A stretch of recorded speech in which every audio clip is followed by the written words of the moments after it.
31 Julai, bicara injangsi 1MDB bekukan aset Rosmah lebih 346 juta US dollar atau 1.2 bilion. Tu aset dia bilion, tuan-tuan. Gila betul. Mahkamah Tinggi di Kuala Lumpur hari ini menetapkan 31 Julai ini untuk mendengar permohonan injangsi difailkan oleh 1MDB dan 10 lagi syarikat terhadap Datin Seri Rosmah Bangso bagi menghalang beliau daripada mengeluarkan atau melupuskan mana-mana aset yang bernilai lebih 346 juta US dollar atau 1.6 bilion ringgit, bukan 2, 6. Ini berkaitan saman yang difailkan syarikat terbabit terhadap isteri bekas Perdana Menteri dan seorang lagi individu berhubung pembelian barang mewah berjumlah lebih 346 juta USD didakwa diperoleh menerusi penyelewengan dana 1MDB. Peguam Villa Shah Anbalagan yang mewakili semua pelantif iaitu 1MDB dan 10 syarikat terbabit berkata, Hakim Wan Muhammad Amin Wan Yahya menetapkan tarikh itu pada prosiding pengurusan kes menerusi aplikasi Zoom pada hari ini. Permohonan ini akan didengar pada 10.30 pagi 31 Julai melalui aplikasi Zoom di hadapan Hakim Wan Muhammad Amin, katanya. Sementara itu, Peguam Datuk Seri Rajan Navaratnam yang mewakili Rosmah memaklumkan tarikh yang sama, mahkamah juga akan mendengar permohonan anak guamnya untuk mendapat butiran lanjut berhubung dakwaan pelantif dan penyataan tuntutan mereka.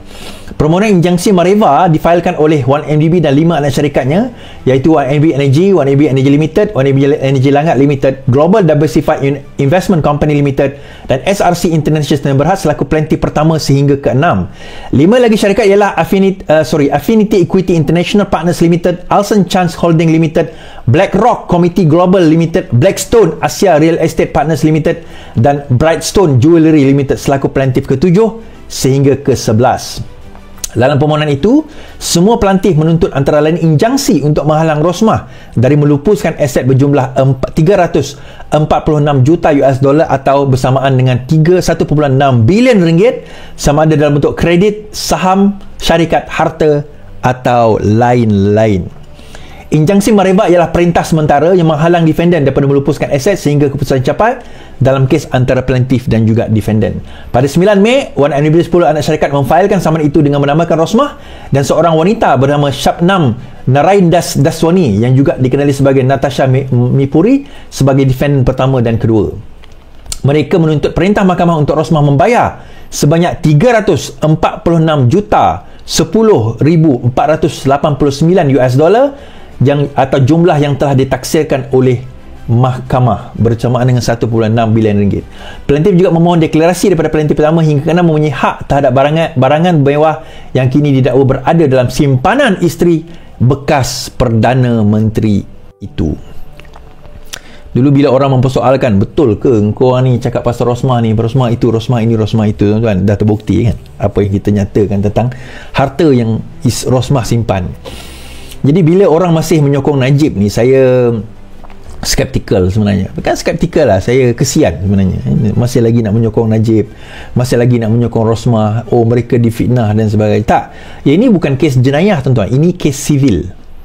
Okay, ini kes sivil. Sivil ni adalah di mana anak-anak syarikat 1MDB dan anak-anak syarikatnya telah menuntut sebanyak hampir 1.6 bilion ringgit. Bayaran balik daripada Rosmah dan seorang lagi wanita membayar balik barang-barang yang telah digunakan kepada syarikat-syarikat tersebut kerana dikatakan bahawa Rosmah telah menyalahgunakan dana 1MDB untuk membeli barang-barang kemas sewaktu dengannya. 1.6 bilion ringgit tuan-tuan, bukan 1.6 million, bukan 1.6 juta, bukan 16 juta, bukan 160 juta, 1.600 juta ringgit. Just to put things into perspective, 1 bilion ini adalah 1/8 bajet Menteri Pendidikan setahun. Lebih kurang lah 1/8, 1/6 bajet Menteri Pendidikan setahun untuk dia seorang je. You know, we're talking about skandal yang terbesar dalam dunia. Antara skandal terbesar di dunia ni lah dia. You know, we talk about this. Then, ini baru sikit. Ni bukan the only one. Ni, how long we are going to realize yang benda ini is actually damaging to our country? Berapa lama? You can shout as much as you want, korang nak menjerit ke, korang nak kata apa ke, katalah. Tetapi ini yang berlaku, and this is what the government is trying to save. Ini yang kerajaan kita nak betulkan sekarang ini. Penyelewengan, penyakauan, perosakan. Anak-anak syarikat yang dulu diswastakan zaman Mahathir digunakan untuk mengayakan individu dan kroni-kroni. Disambung pula pada zaman Najib, pada waktu Najib memerintah. Digunakan untuk mengkayakan dia sendiri. At least kalau zaman Mahathir itu kroni-kroni dia kaya jugalah. Dia pun kaya, kroni-kroni dia pun kaya. Tapi zaman Najib, dia seorang je kaya dengan bini dia yang kaya. Kan? Yang lain tetap miskin. Okey, habis itu Keluar UMNO, Zahid nasihat Zafrul jangan tergesa-gesa buat keputusan. Presiden UMNO Ahmad Zahid kembali berkata dia telah menasihatkan Tengku Zafrul agar tidak tergesa-gesa dalam buat keputusan untuk menyertai PKR susulan desas-desus. Dia menimbang untuk berbuat demikian. Mengakui yang Tengku Zafrul ada menyatakan hasrat untuk meninggalkan UMNO, Ahmad Zahid berkata dia memberi nasihat tersebut ketika bertemu Menteri Pelaburan itu minggu lalu. Saya mempengaruhi bahawa dia telah bertemu dengan saya minggu lalu dan saya telah memberikan pandangan bahawa dia tidak perlu tergesa-gesa untuk membuat keputusan kerana dia adalah menteri dan juga ketua UMNO Kota Raja. Dia juga ahli majlis tertinggi yang telah dipilih dan menang, jadi tak perlu tergesa-gesa. Jadi dalam kerana itu dia bersetuju dengan saya dan insya-Allah setakat ini dia masih lagi ahli UMNO, katanya. Pada Disember lalu, Presiden PKR mengesahkan terdapat perbincangan awal dalam parti itu berhubung desas-desus penyertaan Tengku Zafrul. Memandangkan Zahid dah cakap, maka saya boleh cakap lah. Ya, betul, memang ada desas-desus mengatakan Zafrul akan menyertai PKR, cuma bukan sekarang, sebab sekarang ni masa pemilihan parti, dia tak boleh lagi nak masuk. Lepas ini mungkin boleh masuk. Kalau masuk pun katanya dia akan dijadikan ahli biasa, katanya. Okey. Kenapa dia nak keluar daripada UMNO? Katanya, again katanya, bahawa terdapat desakan daripada orang dalam UMNO, terutama di Selangor, yang tidak berapa puas hati dengan Zafrul yang dilihat agak payung terjun antara seorang pimpinan yang tiba-tiba naik dalam keadaan tiba-tiba dia tak ada dalam UMNO sebelum itu, tidak berada dalam kedudukan di bawah, tiba-tiba dia masuk di parachute, tiba-tiba dia membangun jawatan tinggi, tiba-tiba dia jadi menteri, tiba-tiba. Walaupun dia menang dalam pemilihan selepas itu, tetapi itu menjadi satu ketidakpuashatian kepada beberapa pimpinan UMNO di Selangor sendiri di atas apa yang berlaku. Now, don't deny this. Jangan bagi berada dalam denial. We know, I know, dia orang dalam UMNO sendiri yang menceritakan perkara ini. Dan Zafrul tidak disenangi antaranya disebabkan oleh perkara tersebut. Malah bila beliau mencadangkan untuk bertanding di beberapa kawasan, ramai terutama Next PRU, mereka mengatakan bahawa they have to kill apa orang kata Zafrul punya what do you call that, political career.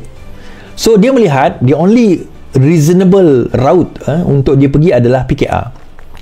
Yang dia nampak lah kan, reasonable route untuk pergi dia adalah PKR. Tetapi di dalam PKR pun ada orang yang tak senang dia masuk. Dia nak jadi menteri besar lah apa itu, that's besides the point lah kan. Perbincangan itu ada dan saya tahu dia jumpa siapa. But buat masa ini dia masih lagi tidak mengumumkan keluar. Adakah dia akan mengumumkan keluar is for me lah, my personal opinion. Bukan saya bias kepada PKR ataupun UMNO, tak.